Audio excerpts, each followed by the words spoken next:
12 News is your local election headquarters. New at 5:30, some more results from our exclusive 12 News Roger Williams University poll. Our survey finds the Democratic nomination for Rhode Island Lieutenant Governor is up for grabs. If the election were held today, the poll shows 21% of voters would choose incumbent Sabina Matos, 13% State Representative Deborah Giro, and 12% State Senator Cynthia Mendes. But over half of primary voters are undecided. And for an in-depth look at the poll results and what they tell us about the election, I'm joined live in studio by 12 News politics editor Ted Nesi.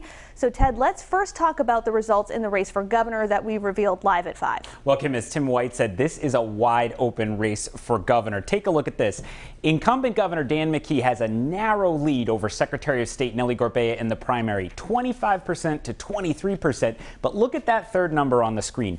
37% of primary voters are undecided in this race. Some people joke that the frontrunner candidate right now is actually undecided. And what that tells me is even primary voters, who are generally pretty plugged into the political process, pay a lot of attention, even they're still not super tuned into this race for governor. And that means it could be a wild couple of months heading into the September primary as things heat up fast. And of course, Ted, those two are not the only candidates in the running for the Democratic primary for governor. But when we widen the picture out even more, the other three Democrats have a lot of work ahead of them if they want to be competitive. Yeah, I can't say this was a huge surprise, Kim, but it's still surprising to see the gap between McKee and Gorbea versus everybody else. Let's look at all 5 candidates. McKee and Gorbea on top, each over 20%. Then in third place is former Secretary of State Matt Brown, way behind them at just 7%. And that's striking in part because Brown got 34% only 4 years ago when he challenged Gina Raimondo in the Democratic primary. So he's lost a lot of support since then.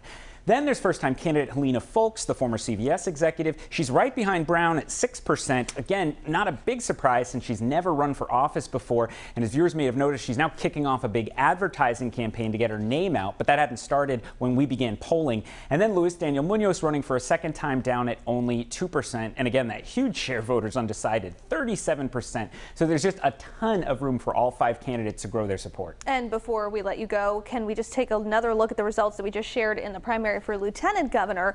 Even more people undecided in this one, even with an incumbent, Democrat Sabina Matos, in the primary. Yeah, Kim, you know, these down ballot offices don't usually get much attention compared with races like governor or Congress, and often voters don't make their choices in them until the very last minute. Matos does have a small lead here as the incumbent, but she isn't anywhere near far enough ahead against those two challengers, Deborah Giro and Cynthia Mendes, to feel safe in September. And I know people are thinking it's still early, but really only 4 months. It's much closer than it feels, I think. It truly is. All right, 12 News politics editor Ted Nesi, thanks so much for the analysis. And coming up at 6, Tim White will be back with who's ahead in the race to replace Congressman Jim Langevin. And right now on WPRI.com, Target 12 investigator Eli Sherman has an interactive page where you can dig into these poll results for yourself, including breakdowns by age, gender, and party.